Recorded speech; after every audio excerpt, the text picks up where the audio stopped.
Bom dia, criancinhas, criancinhos, bom dia.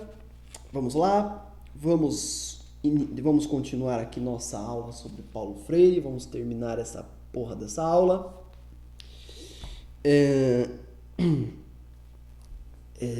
Demos já 2 aulas sobre o autor, essa será a última. E nessa última aula, o tema será Teoria da Ação e Revolução Cultural. Antes de entrar diretamente no tema, vamos explicar um pouco sobre esses 2 conceitos. Bom, teoria da ação não tem muito segredo. Nós vamos falar um pouco sobre ela. Vamos ao conceito de revolução cultural. Veja só, povão, perceba uma coisa.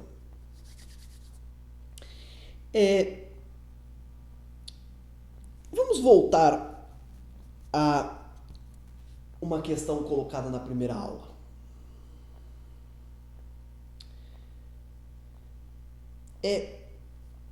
Percebam que eu disse na primeira aula que Paulo Freire era um marxista, certo? Um marxista.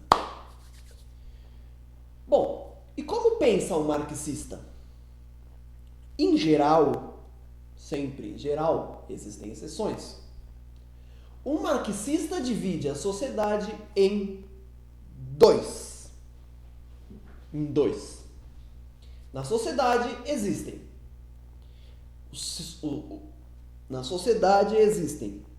os dominantes da sociedade e os dominados da sociedade. E a sociedade está em permanente luta. Os dominantes lutam para que o seu poder sobre os dominados seja maior.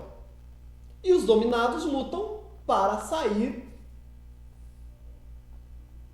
para tomar a posição dos dominantes ou para diminuir a sua dominação. Esta é a condição, poderíamos chamar assim, ontológica, quer dizer, essencial das 2 classes. Uma classe quer aumentar o seu poder, outra classe quer diminuir a sua dominação. E se puder, conquistar poder. O pensamento marxista, muito por cima, ele é sempre mais ou menos assim. Ele sempre considera que existe uma sociedade em luta e existem mais ou menos essas 2 classes postas. Pois bem,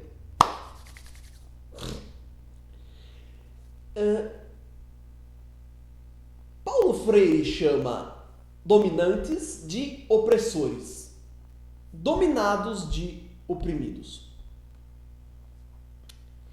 A questão em Paulo Freire, e a questão que eu coloco para vocês, é a seguinte: para pensar um pouquinho. Os dominantes são um pequeno número de pessoas que, por deterem o poder,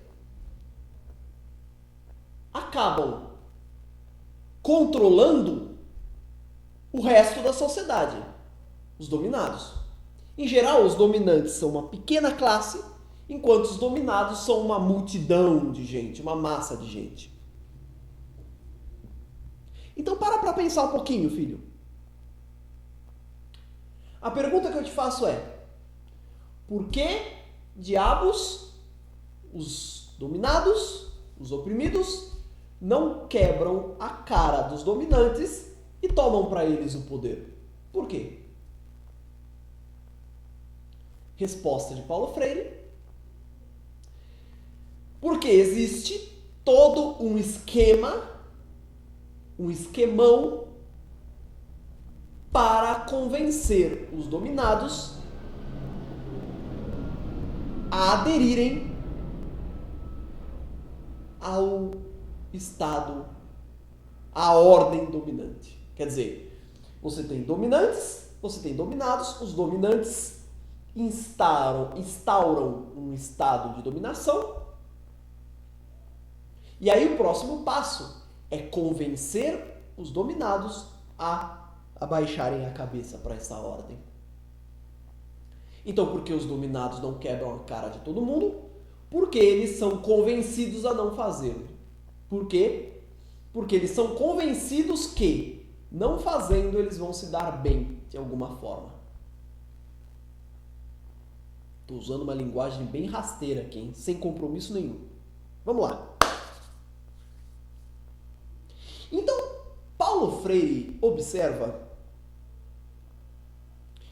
que os opressores constroem toda uma rede ideológica, toda uma rede de construções ideológicas, de discursos, de ideias, que buscam, em última análise, proteger o seu poder, proteger o sistema que os beneficia. Os opressores constroem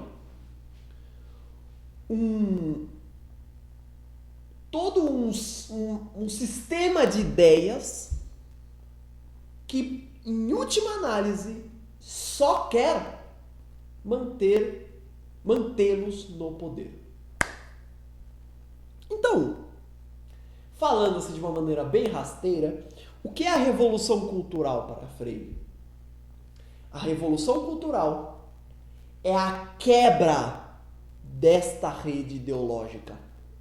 A revolução cultural é a destruição desta rede ideológica, inaugurando uma ordem ideológica mais justa, mais fraterna e mais verdadeira.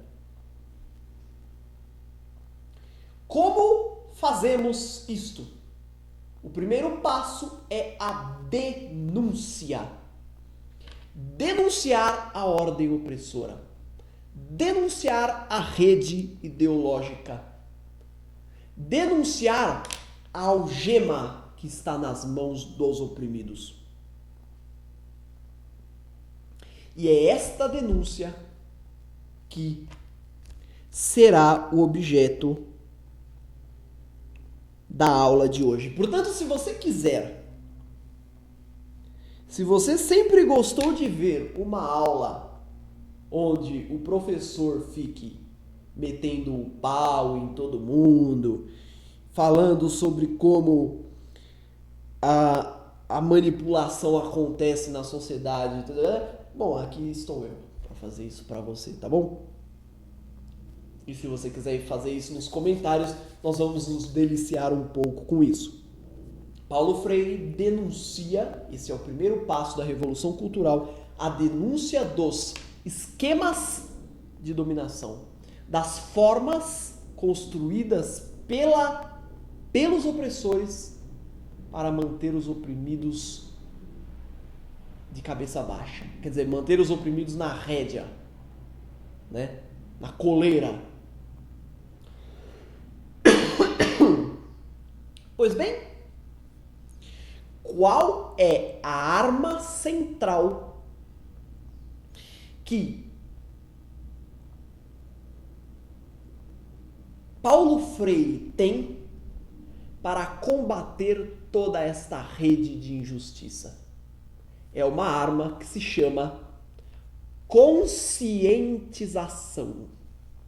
É a arma. Paulo Freire nos deu essa arma. Conscientização. Ora, o que é a conscientização? É a construção conjunta com os oprimidos de uma consciência de si e do mundo. E quando fala-se mundo, do mundo social. Então veja, a maior arma libertadora que você pode usar para promover a justiça na sociedade é ajudar a criar uma consciência nas pessoas dessa sociedade. Você precisa entender que o poder constituído, tudo o que ele não quer é que os oprimidos se reconheçam como oprimidos. Tudo o que o poder constituído não quer é que os oprimidos não tenham consciência de si. Consciência de si é saber o que eu estou fazendo na sociedade em que eu estou inserido.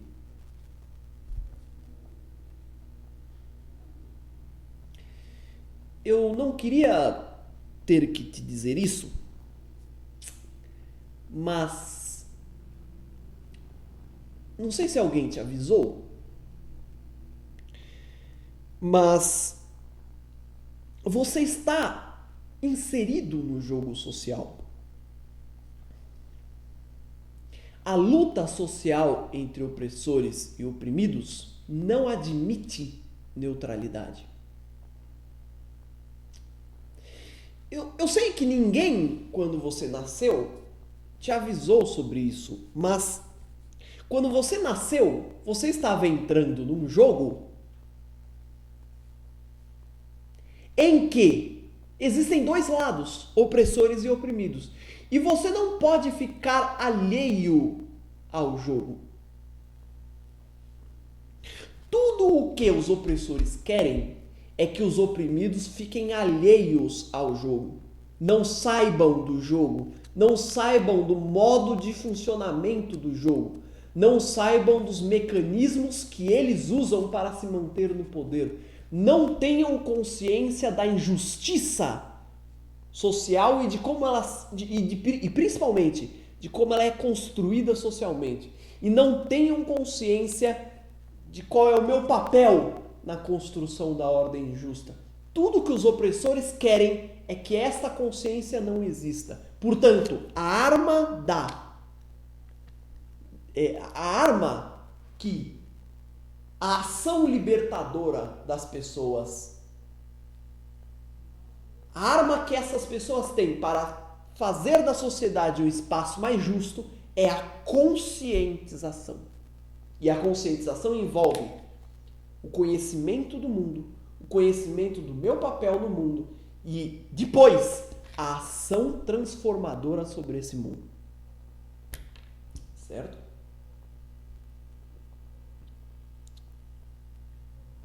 Sabe por quê? Porque agora que você tomou conhecimento disso,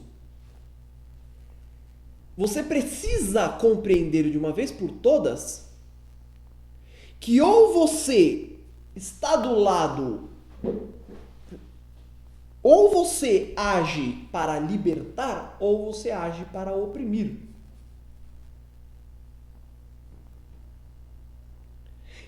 O que se chama de teoria da ação é simplesmente isso.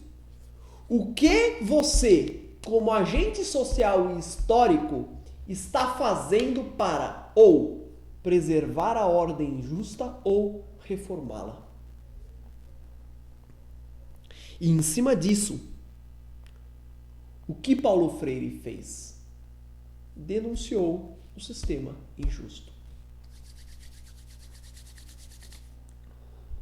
Então, esse é um ponto. Esse é um ponto que foi colocado. O segundo ponto que eu queria colocar é o seguinte. Perceba uma coisa.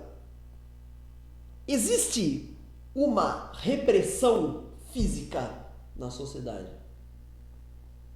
E existe uma repressão ideológica. A repressão física é quando você tem agentes batendo nas outras pessoas e obrigando as outras pessoas a fazerem o que querem. Então veja, o que é repressão social? É os opressores obrigando os oprimidos a tomarem atitudes que só interessem aos opressores. Essa repressão pode ser física, ou seja, os opressores vão lá com um chicote e obrigam fisicamente o oprimido a agir. Essa não é a única forma de opressão. A opressão, a repressão, pode ser ideológica. E esta forma é a forma mais eficiente que tem. Então, a partir de agora, vamos analisar alguns instrumentos que os oprimidos usam para manter... Perdão, desculpem-me. Vou retomar o raciocínio. A partir de agora, vamos analisar alguns instrumentos que os opressores usam para manter os oprimidos na coleira. Vamos lá. Vamos começar aqui ao que interessa. Bom, o primeiro mecanismo que Paulo Freire nos aponta, o primeiro mecanismo de manipulação dessa massa oprimida, é a chamada mitificação. A mitificação, mitificar o mundo. Transformar o mundo num grande mito. É fazer convencer sobre a existência de uma espécie de lógica mágica que obrigue os oprimidos a agir de um jeito. A mitificação do mundo é uma forma de manipulação dos oprimidos.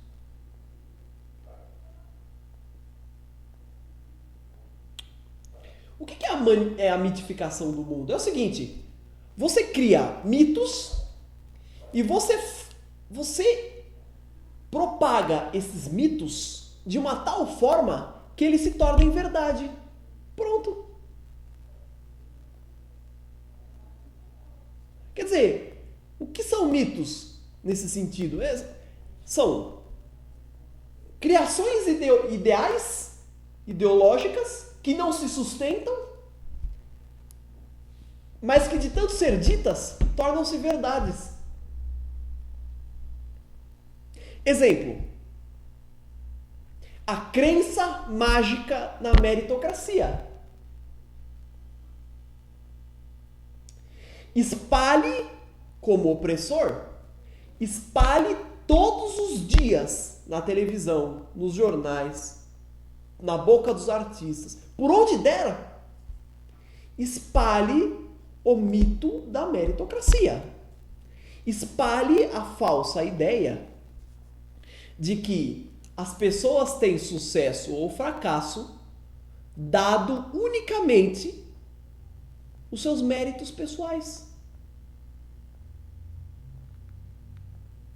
Esconda o fato de que na sociedade as pessoas não largam do mesmo lugar. Esconda o fato de que na sociedade as pessoas não têm as mesmas condições para lutar. Esconda o fato de que na sociedade as pessoas não lutam com as mesmas regras e com os mesmos instrumentos. Esqueça de tudo isso. E considere apenas o mérito pessoal como parâmetro.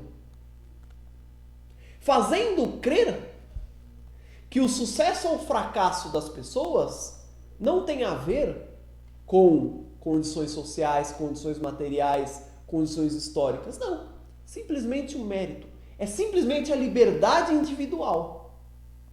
Se você trabalhar muito, se você estudar, trabalhar muito, for talentoso, você vai vencer na vida.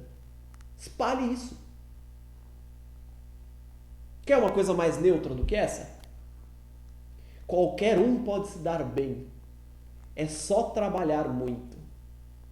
É só se esforçar. É uma ferramenta ótima de dominação. Quer dizer, o fulaninho qualquer lá liga a televisão, aí ele vê o Eike Batista, multibilionário. Aí você vira para ele e fala assim, olha, se você quiser virar ele, é só você trabalhar muito. Por quê? Porque se ele está aí, não é porque a família dele historicamente reuniu condições materiais que trouxeram este poder para ele. Não. É uma questão estrita de mérito, pessoal. É só uma questão de mérito.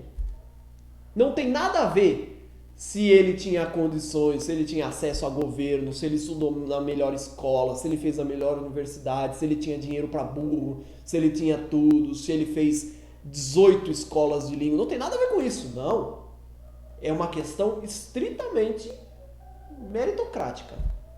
Tem a ver com simplesmente o fato dele ter se esforçado bastante. É só espalhar essa crença. Aí já fica legal.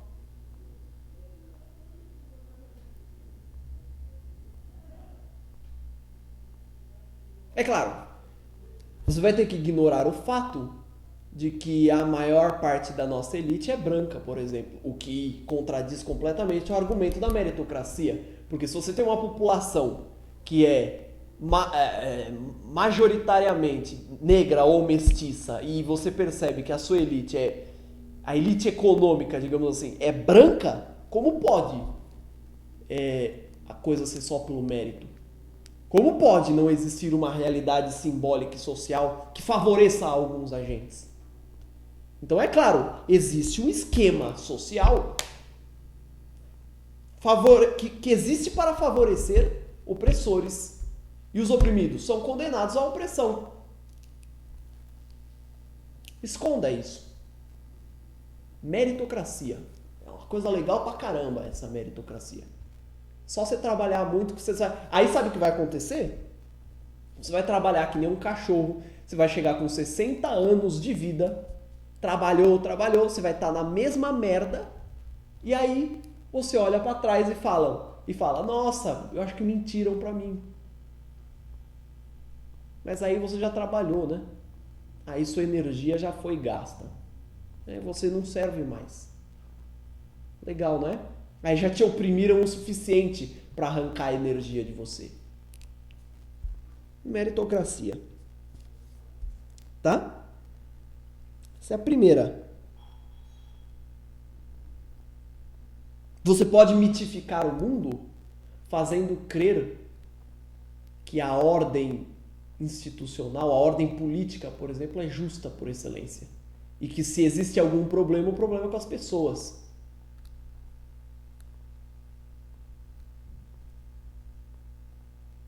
Não. As instituições políticas não têm problema nenhum, elas são perfeitas. O problema são as pessoas que não merecem estar ali, né?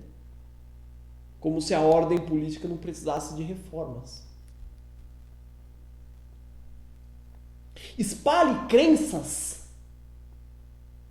que cultivem a ideia de que o mundo é neutro.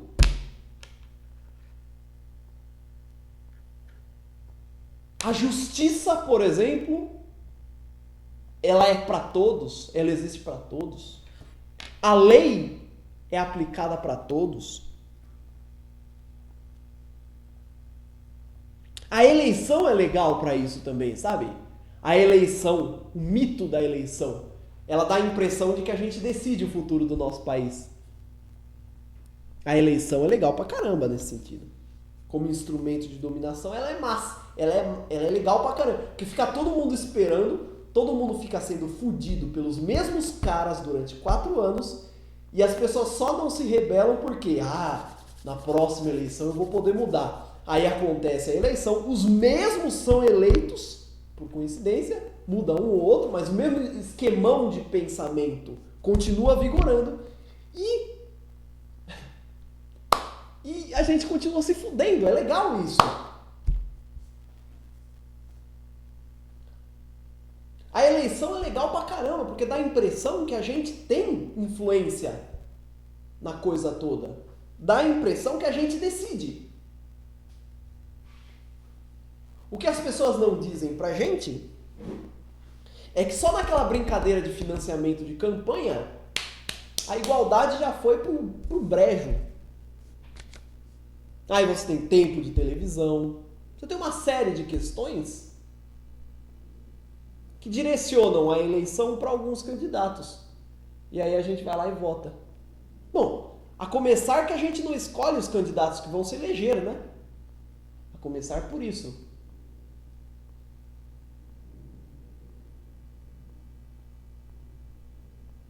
Então eu quero que você perceba o seguinte: toda essa mitificação do mundo, ela envolve a criação de instituições que servem mais para convencer as pessoas a não se rebelarem do que para mudar alguma coisa de fato. Quer dizer, vamos fazer alguma coisa aí, mas não com o intuito de mudar a realidade, e sim com o intuito de convencer o oprimido a continuar ali. Não, pra você não ficar muito irritado com a sua condição de opressão, eu vou te deixar votar, tá? É claro, você vai votar em quem eu quiser, né? Você vai votar ou em AB ou em BA, mas é você quem decide. Olha, ó.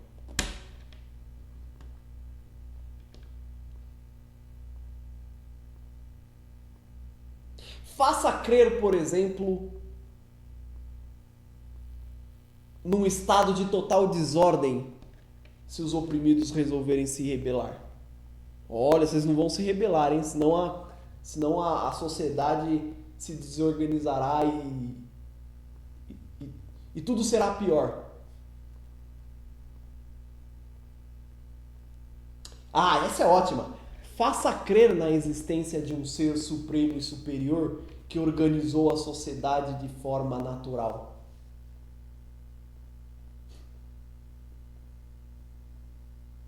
Essa é legal também. Deus fez a coisa assim.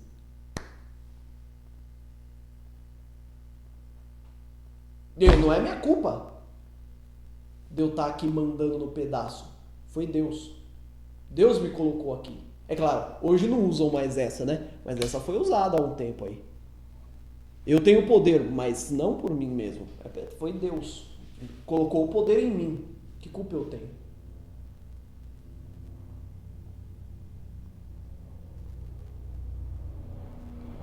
Mitificação do mundo. Criar um mundo mitológico.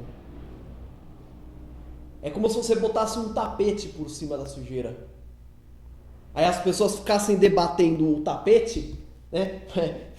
É assim, você pega, tem a relação de injustiça, aí você põe um tapete por cima delas, aí você fica debatendo com os oprimidos qual vai ser a cor do tapete, qual vai ser o tecido do tapete, e você não debate o que está por baixo.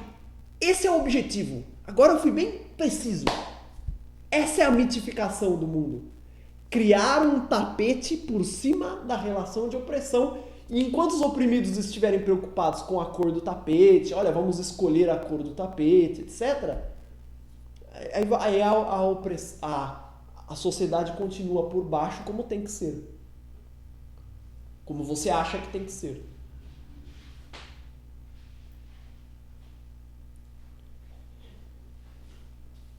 Segundo instrumento da ação opressora. A ação opressora esforçar-se-á para dividir o povo. Fiquem atentos com essa. A ação opressora, ela buscará sempre que possível dividir o povo. Dividir, fragmentar o povo. Buscar desarticular o povo. Criar factoides para que o povo se divida. Essa estratégia, ela é muito usada. Se você tem, por exemplo, um problema na sociedade, ao invés de você demonstrar, e a mídia faz isso a todo momento, ao invés de você demonstrar que aquele problema ele está inserido num contexto maior, focalize aquele problema. Focalize aquele problema e esqueça do seu entorno. Porque aí você faz crer que aquele é um problema local.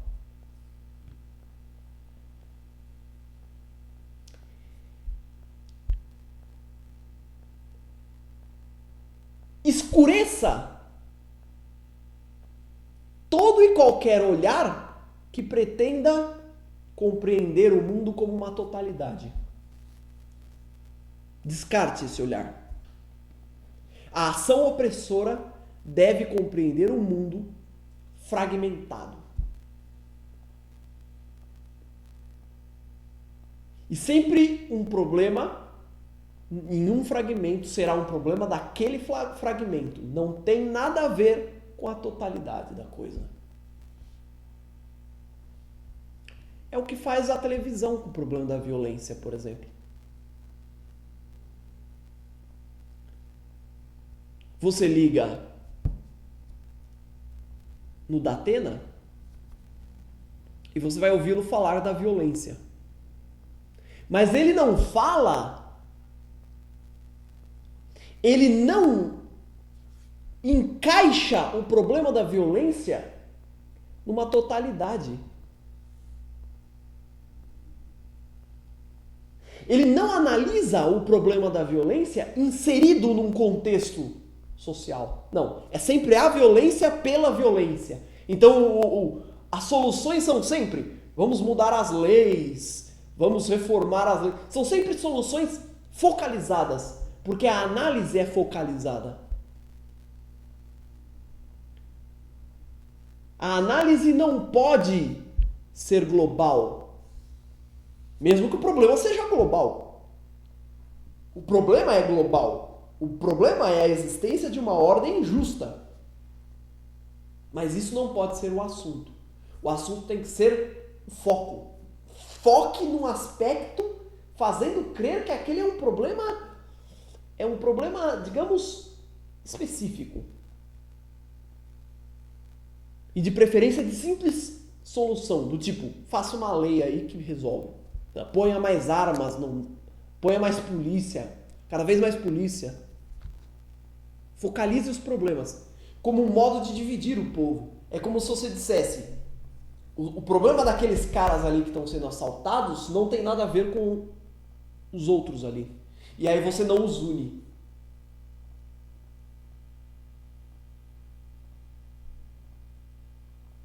É claro, você vai dizer assim, mas o Datena faz isso de propósito? Não, ele nem sabe disso. Ele nem sabe que ele é uma ferramenta no sistema. O sistema faz isso. O sistema promove agentes que não saibam, quer dizer, agentes que não são conscientes, né?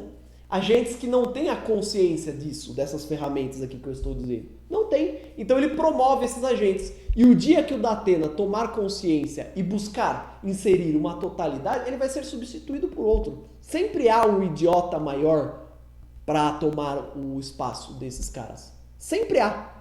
Idiotas é o que não falta para fazer o trabalho sujo, o jogo sujo, para fazer a manipulação.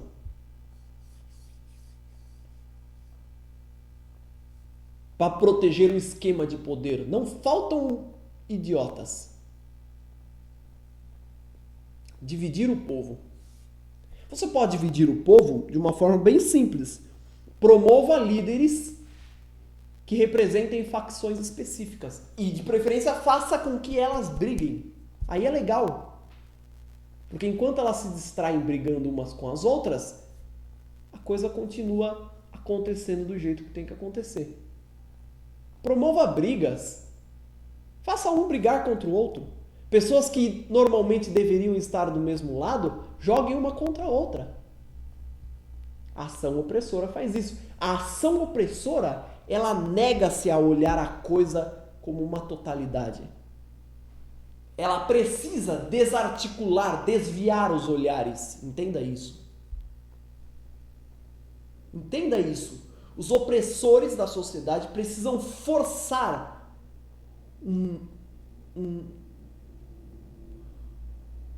precisam transformar as pessoas em ilhas sociais. E se não conseguem, no mínimo os grupos. Grupo aqui, grupo aqui, grupo aqui, com cada um com seus líderes que ficam lutando.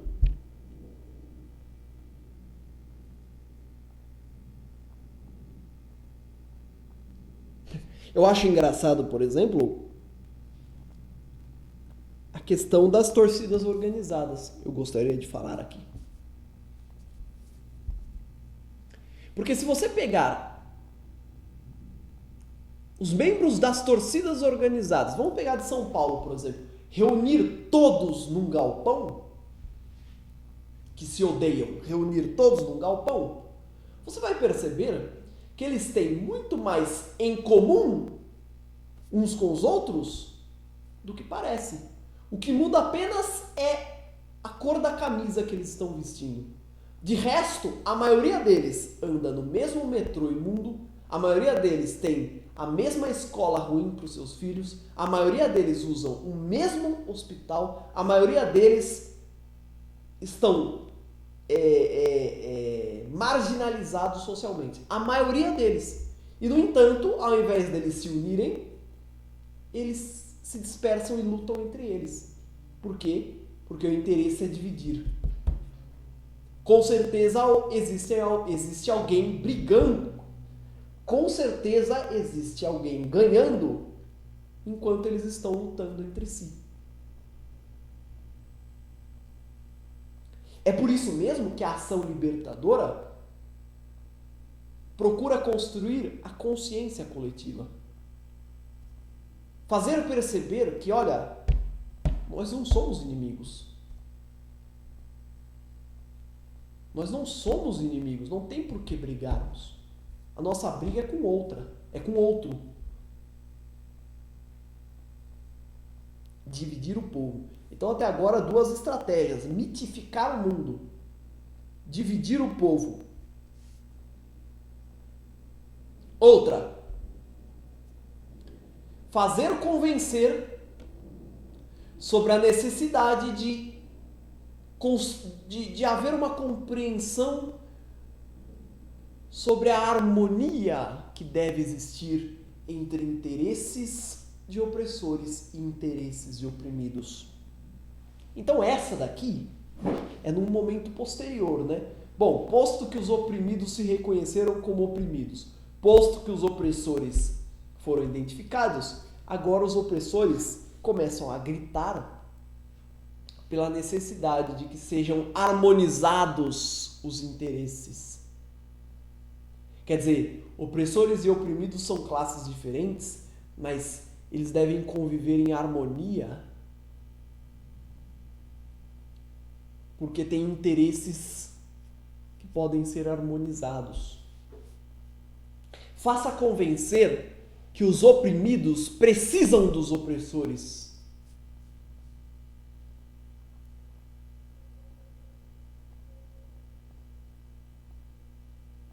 E você pode sempre arguir o que Paulo Freire chamava de insegurança vital, que é o fato de que, no final das contas, os oprimidos estão na mão dos opressores. Porque o oprimido, por exemplo, trabalha na fábrica, tem um emprego e ele não pode perder esse emprego porque senão ele não sustenta sua família.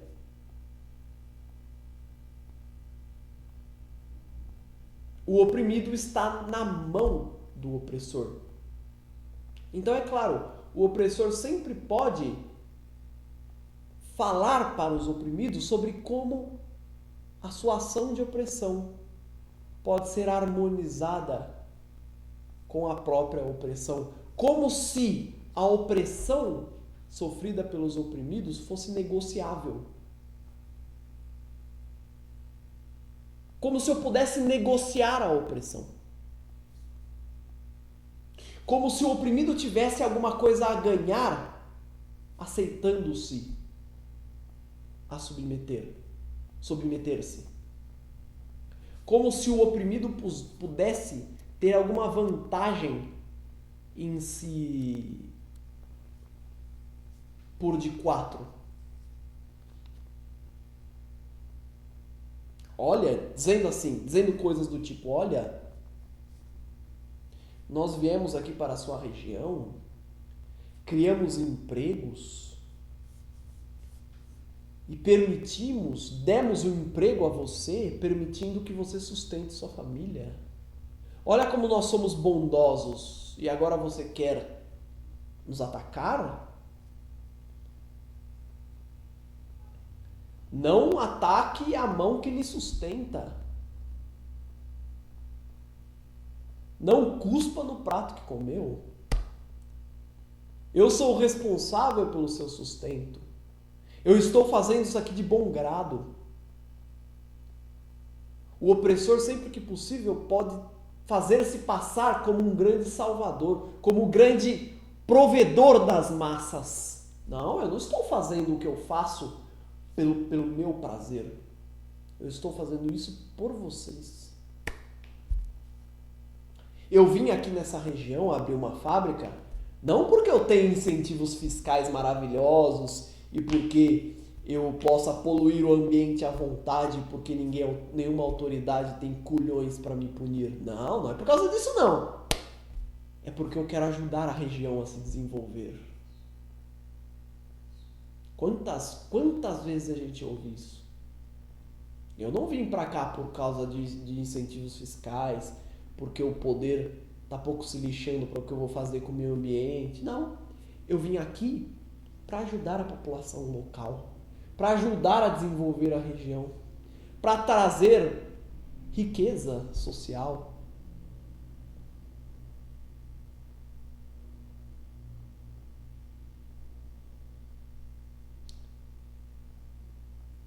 Esses donos dessas grandes empresas falam isso a todo momento.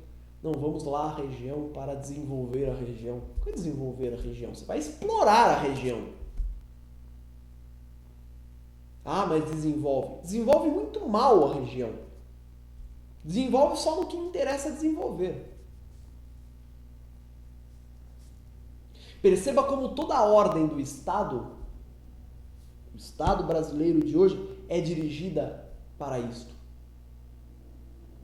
Empresas que vão sendo abertas para desenvolver a sociedade.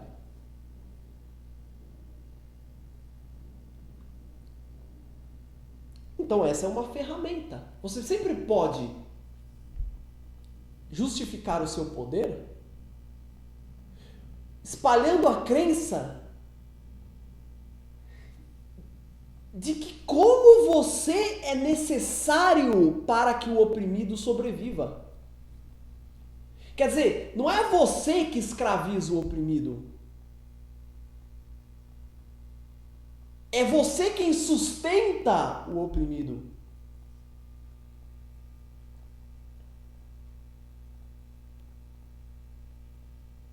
Não é o Carrefour que abre um puta de um supermercado e fecha todos os mercadinhos da região. Não. Ele dá empregos para as pessoas da região. Ele é o provedor das massas. Ele gera renda. Ele é benevolente. Ele faz isso para o povo.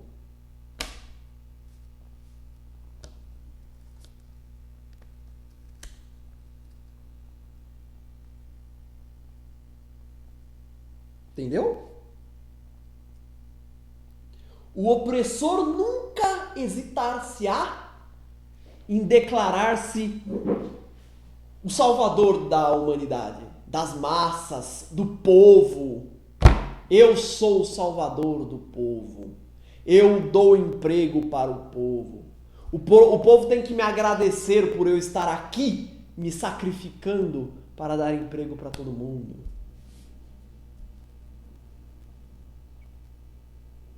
Grande técnica de opressão faz crer que a relação de opressão e oprimido é necessária ao oprimido. Faz crer que a relação de opressão e oprimido ela é benéfica para o oprimido. Como se houvesse um acordo entre eles onde ambos ganhassem.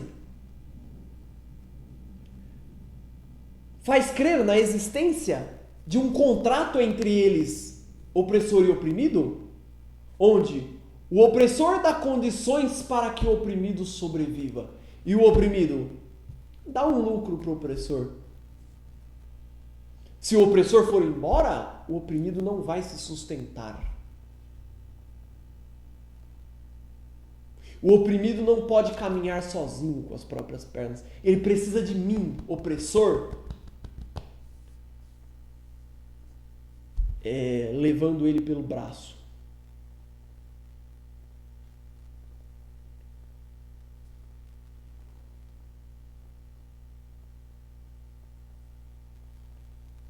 Entenderam esse mecanismo? Estamos indo bem? Tá ficando interessante a aula, clara? Não tá ficando cansativa, será? Vejam só. A ação opressora convence ao invés de conscientizar. Convencer ao invés de conscientizar. Este é o objetivo. Ela mitifica o mundo. Esconde o que é essencial embaixo do tapete. Põe o tapete por cima e faz com que as pessoas ficam se entretendo com o tapete, discutindo o tapete. E o essencial não é discutido. Ela divide o povo, ela busca fazer crer numa harmonia entre os interesses. E essa é fantástica, essa ferramenta é fantástica. Instaure um estado de violência que faça crer a necessidade do opressor como o grande defensor das massas. Fantástico. É uma clareza de pensamento desse Paulo Freire. Instaure um estado de violência que faça crer que o opressor é necessário como o grande defensor das massas. Quer dizer, existem dois passos. Primeiro, crie um estado social onde a violência seja generalizada. 2, apresente-se como o defensor, o protetor, o herói, o agente que garantirá a segurança. O que você não diz é que você mesmo criou a violência. Quer dizer, você cria a violência para depois se apresentar como o próprio combatente da violência criada.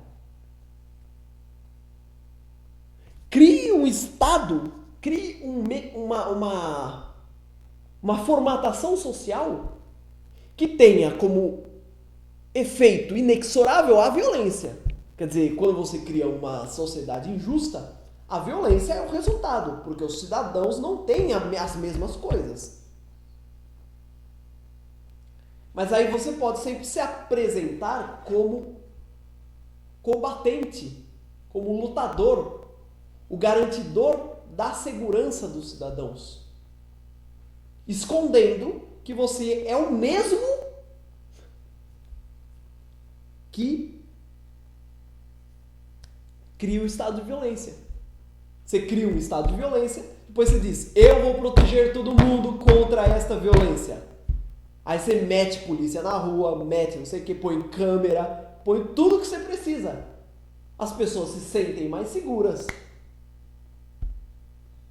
E não reclamam. Não reclamam da sua opressão. Por quê? Porque você vai sempre estar pronto para falar, bom, se você não quiser eu vou embora. Mas aí você vai ter que lidar com a violência. Como se a violência não fosse parte de você, opressor. Não é legal?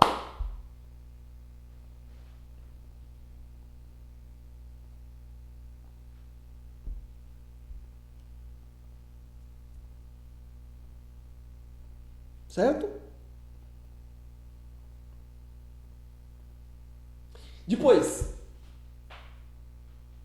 manipulação de valores. Olha que ferramenta fantástica. Manipule os valores de uma sociedade. Como que se faz isso? 3 passos simples. Lembre-se do Amaury. Como que é o nome do fulano? Nossa, Amaury Júnior, eu acho que é isso. Amaury Júnior, aquele programa. Amaury Júnior. Passo número 1. Estimule um modo de vida burguês, voltado ao luxo, à opulência, ao enriquecimento. Faça crer que a vida burguesa é o ideal de felicidade de todos. faça crer que apenas a vida burguesa pode levar à felicidade. Então você mostra artistas muito famosos rindo lá com champanhe na mão. Você mostra grandes banquetes, todo mundo dando risada, muita comida. Você mostra a mulher comprando toda feliz uma joia caríssima. Você mostra o fulano rindo com o seu relógio. Você mostra o cara dentro do carro com a mulher do lado e a mulher só está lá por causa do carro. E olha como ele se deu bem, olha como ele pegou aquela mulher. Mostra o cara comprando o carro e a mulher entrando no carro porque ele tem carro. Enfim, estimule uma crença de que a vida segundo os valores burgueses de vida, que é o consumo, o luxo exacerbado, a vida para o dinheiro, a vida para a posse, etc., faça crer que essa vida levará à felicidade. Apresentando exemplos, de preferência artistas milionários que não fazem parte da realidade de ninguém, mas apresente-os como exemplo de vida feliz. Por quê? Porque tem carro. Apresente as marcas famosas que estão associadas a esse artista. Apresente as práticas desse artista. Faça crer que aquela vida burguesa é o ideal de felicidade. Ponto 1. Ponto 2. Faça crer que você da massa, você pobrezinho, oprimido, também pode ter essa vida. Essa vida não é propriedade dos artistas da Globo. Você pode tê-la. Terceiro ponto, peça em troca a aderência ao sistema. Aí, relação de manipulação clássica. Convencer os oprimidos a não derrubarem o sistema. Como não derrubar o sistema? Ponto 1. Os valores burgueses são o ideal de felicidade. Ponto 2. As massas podem tê-lo. Ponto 3. Basta que elas se submetam ao sistema.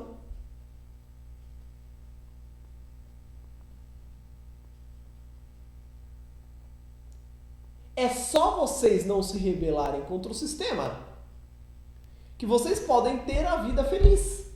Que é comprar adoidados, gastar, estar na moda, estar atualizado, mesmo que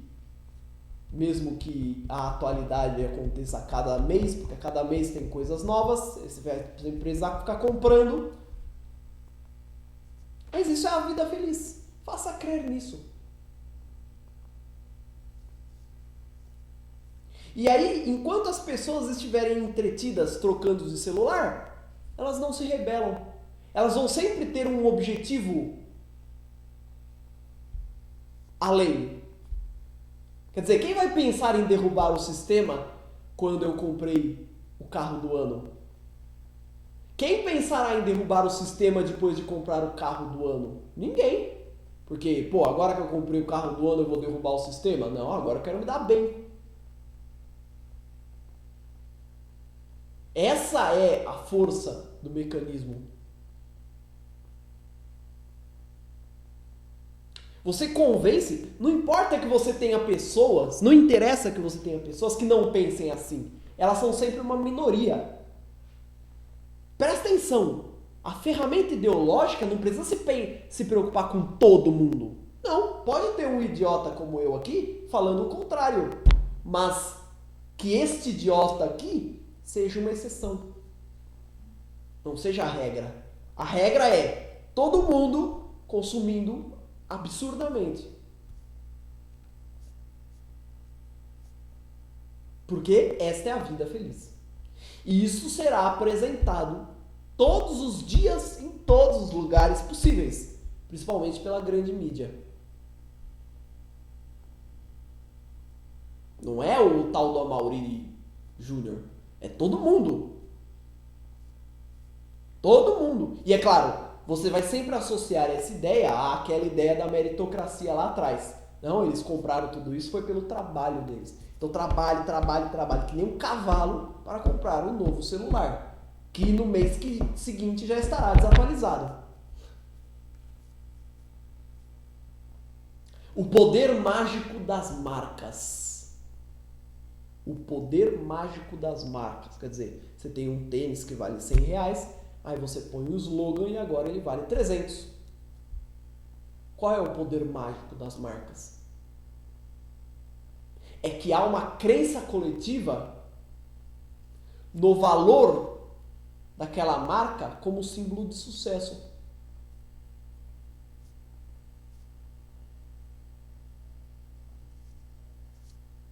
Como símbolo de uma vida feliz. Tá?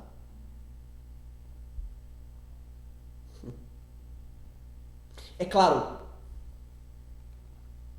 para que essa forma de manipulação dê certo, é sempre interessante que você estimule agentes anestesiadores da realidade.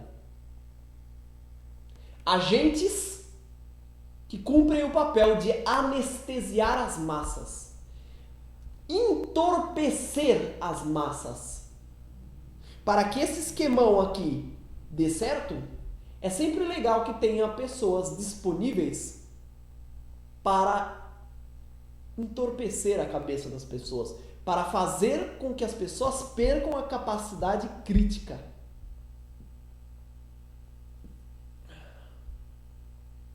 Como você pode fazer isso? Por diversos mecanismos. Você pode fazer isso pela música, por exemplo. Estimule e premie uma música que não só não conscientize, como também que anestesie. Quer dizer, aquele estilo de música que não diga nada, mas que mantenha as pessoas entretidas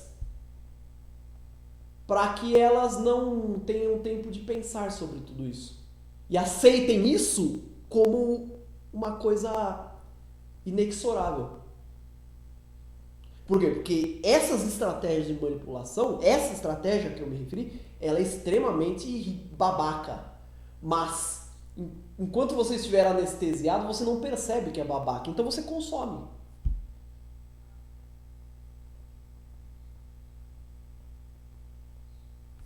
Quer dizer, digamos, meros 20 minutos de reflexão seriam suficientes para que você percebesse que existe alguma coisa estranha aqui. Se a distinção social pelo consumo ela é necessária para que você seja feliz, porque você é diferente, como pode todos serem felizes? Precisariam todos serem distintos, mas se todos forem distintos, nenhum será distinto. Então existe algum problema aqui.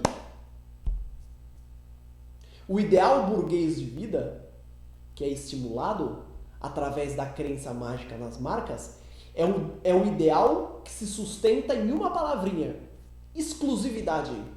Só você tem esse tênis, só você tem este carro, só você tem este celular.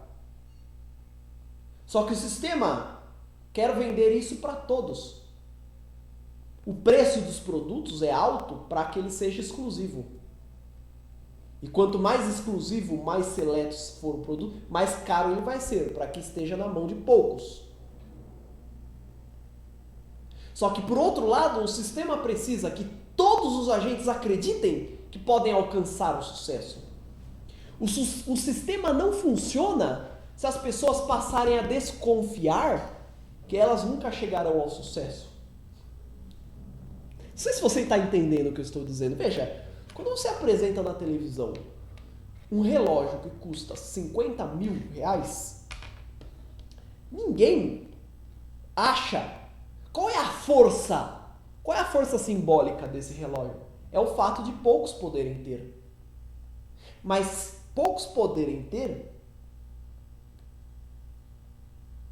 com a crença de que todos podem ter.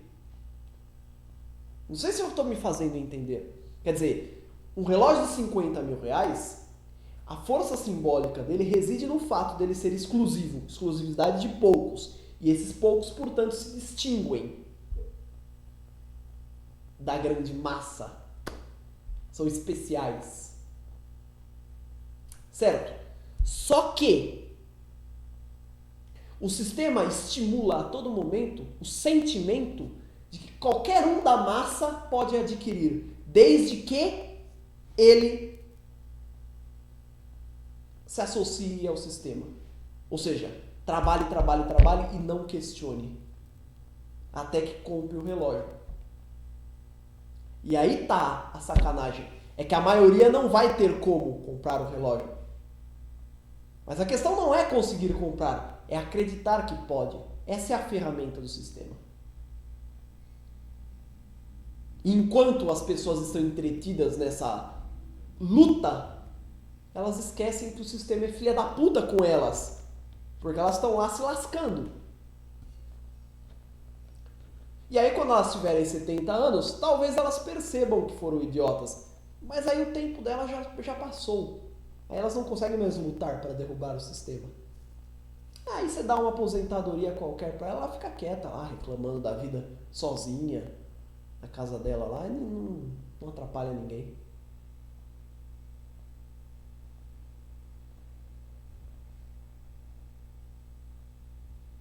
Poxa, mas como que suportam isso? Existem anestesias. Estimule um Michel Teló qualquer, um Gustavo Lima qualquer, um cara desses, que venha só para manter as pessoas entretidas. Sabe? Um cara desses qualquer só para manter as pessoas assim, cegas. Se aparece uma música que tem alguma mensagem consistente, ela é rejeitada. Por quê? Porque vai que ela começa a conscientizar as pessoas. Isso é muito ruim. Então estimule um desses caras aí para ficar falando coisas que não dizem nada. E aí as pessoas ficam dançando e esquecem o quão idiotas são. Isso é legal para todo mundo. Todo mundo se diverte. E os opressores, mais ainda.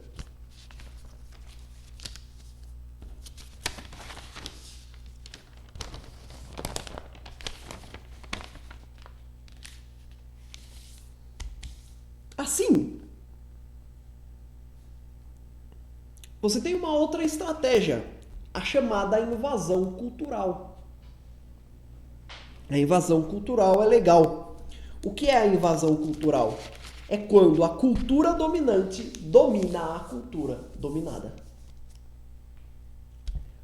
O opressor impõe a sua cultura sobre a cultura do oprimido. O opressor impõe os seus valores de vida sobre o oprimido, de modo que, em pouco tempo, o oprimido viva pela pauta do opressor.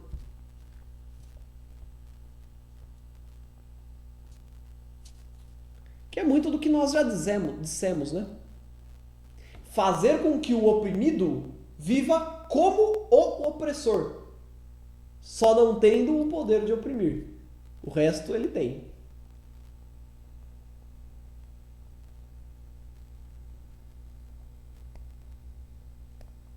Em pouco tempo, o oprimido estará tão dominado pela cultura do opressor que ele passará a enxergar a sua cultura como inferior e passará a desejar a cultura do opressor.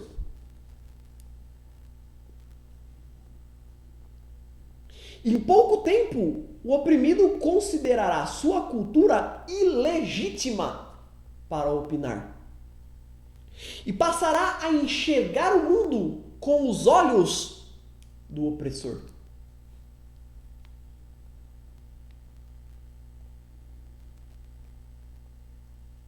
As universidades transformam-se em formadoras de futuros invasores culturais.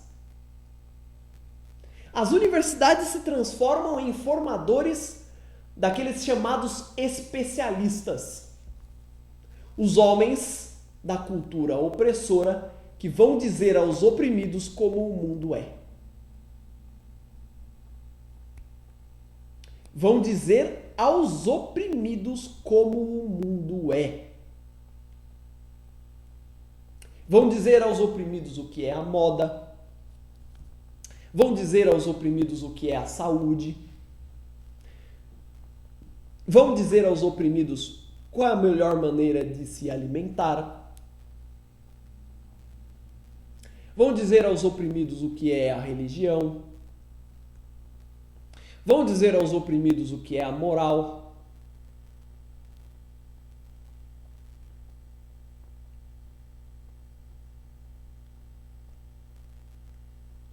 E vão fazer questão de mostrar a superioridade da sua visão de mundo sobre a do oprimido, baseada no fato de que estudaram. E estudaram o quê? O que se estuda na universidade? A cultura opressora. A cultura opressora é estudada na universidade. É claro, você tem que entender uma coisa, veja só. Quando Paulo Freire disse isso, ele disse há 50 anos atrás. Então, é claro, desde aquela época para hoje, as coisas já mudaram. Pelo próprio fato de Paulo Freire ter dito essas coisas. Mas ainda é muito assim. Eu vou voltar ao exemplo que eu já dei. Quando você pega aquele programa que tinha no SBT, nem sei se tem mais, chamado Esquadrão da Moda, que eu achava um nojo, que tinha aqueles fulanos ensinando as pessoas a se vestirem, aí você já sabe o que é invasão cultural. A mulher encontra alguém e fala: você está vestida mal e agora eu vou te ensinar a se vestir. E ela vai lá e dá a roupa. Se você não acha que existe alguma coisa estranha nisso, eu não sei mais o que é estranho.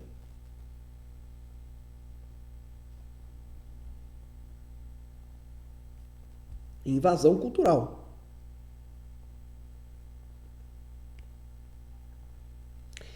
O objetivo é introjetar a cultura opressora no oprimido, de modo que a cultura opressora se torne uma referência para o oprimido. O oprimido passa a correr atrás dela e, se der, consumir os produtos dela. Em suma, os valores, os modos de vida, os critérios de vida os critérios de vida dos opressores vira a pauta do oprimido. E assim você o convence a não lutar contra ele, a aderir ao seu poder. E aí,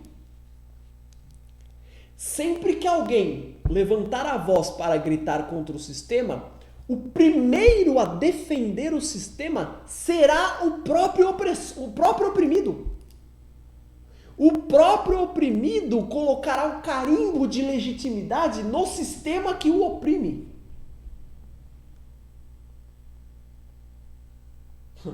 O primeiro que terá que ser o primeiro que defenderá o sistema com unhas e dentes será o que mais é esfolado. Será o oprimido. Por quê? Porque quem fala é o opressor dentro do oprimido. O opressor que foi introjetado dentro do oprimido. Então, a partir daí, a partir dessas ferramentas que nós procuramos elucidar, você já consegue perceber como é importante que uma ação libertadora sobre o mundo seja crítica. Como é importante que a denúncia desses mecanismos, que alguns eu disse aqui, podem estar até ultrapassados, mas outros estão em pleno vigor. Hoje, estamos em 2013, em pleno vigor. Como é importante que isso seja denunciado. Porque a base da opressão está aí. Isso tudo sustenta, isso tudo nubla. Cria uma nuvem, uma fumaça na frente do oprimido, de modo que ele não consegue olhar a realidade. Ele não consegue se enxergar como oprimido. Você é um oprimido? Não. Quem me oprime? Ele não sabe quem o oprime. Ele não consegue identificar. Aliás, nem opressores conseguem. Muitas vezes, né? Alguns conseguem e são filhas da puta mesmo. Mas outros não conseguem. Não se reconhecem como opressores.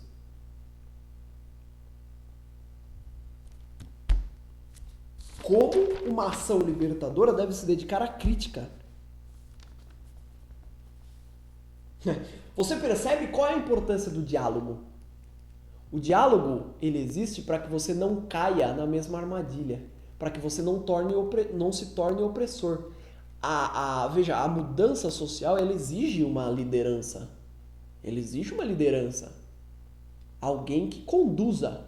Mas este alguém deve conduzir com os oprimidos. E, de preferência, parte dos oprimidos.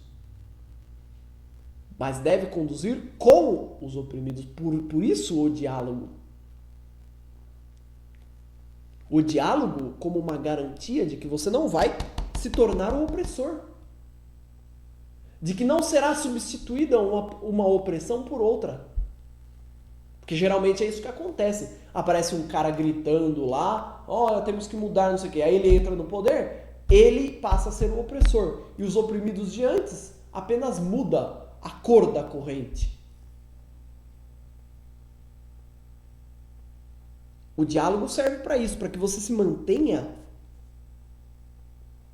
conecto aos oprimidos. É importante estimular a participação desses oprimidos. E o caráter fundamental de qualquer reforma social, a consciência. Nenhuma reforma social pode ser feita à margem dos oprimidos. Deve ser feita com os oprimidos. A consciência, a informação.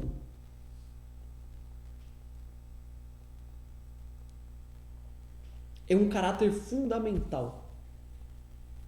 Porque lembre-se, o objetivo é sempre eliminar a relação de opressão e não tornar-se o opressor. Esse é o desafio que a nossa humanidade exige.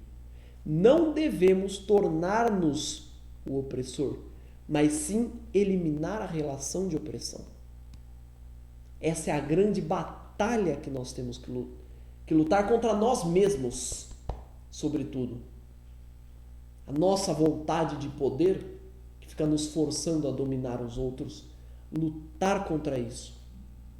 E por isso, aprender a ouvir, aprender a sermos humildes, aprender a amar, a respeitar a liberdade do outro. Certo? Bom, terminei a aula. Eu espero que esta aula não tenha sido muito cansativa. Espero que essa aula tenha sido agradável. Espero que essa aula tenha esclarecido algumas questões. Espero que eu não tenha fugido muito do tema com os meus exemplos, tá? Se vocês tiverem alguma contribuição, contribuam. Comentem. Debatam. Sintam-se livres para usar o espaço.